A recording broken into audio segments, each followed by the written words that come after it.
If you're a big fan of the John Wick series, you know, the assassin that basically loves his dog a little too much, we have a continuation of that series. Part 4 of the series carries on with the life of that assassin doing his assassiny thing.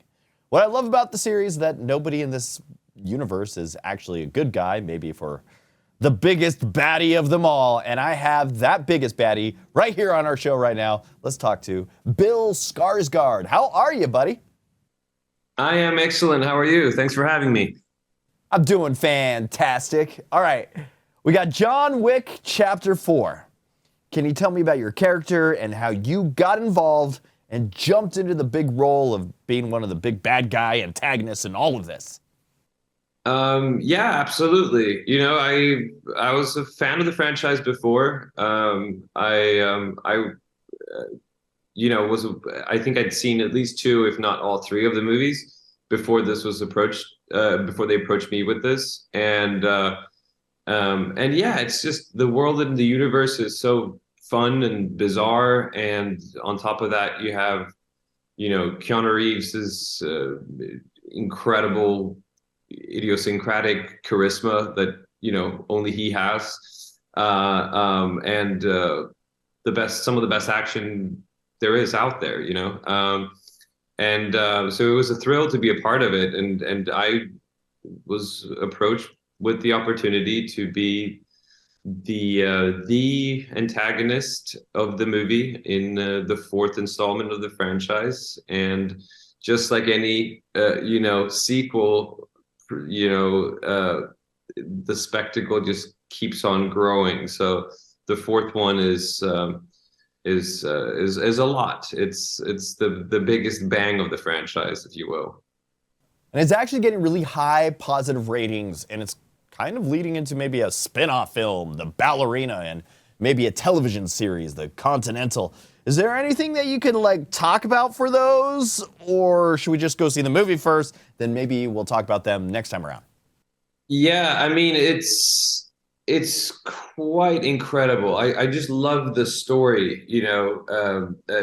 David Leitch, who I've worked with as well before, David and Chad created the first movie, which was a smaller movie in terms of budget compared to other sort of big Hollywood action movies. And the plot line was Keanu Reeves' dogs gets killed, and he's really upset about that and just kills everybody for it, so it was fun. It was not taking itself too seriously.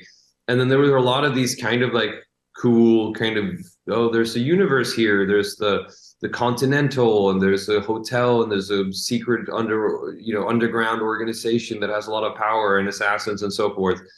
And because of the popularity of the first movie, this universe has just kept on growing and growing and growing. And it's quite that story in of itself. I'm so happy for Chad that and Keanu who really built this thing, and you're right, there's spin-offs, there's all in the same universe. It's like this little micro Marvel universe of just gun few and martial arts and violence. And they're doing a TV show, there's talks about a video game. I mean, who knows? It's very cool.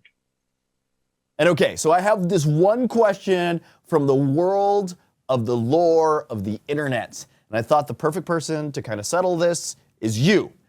There's a rumor going around saying that Mary Poppins and Pennywise are the same species of alien, that one feeds off the scares and fear of children, and the other one feeds off the children's happiness.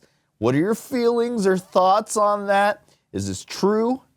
I kind of want to settle this debate and at least ask, the guy. I have him here.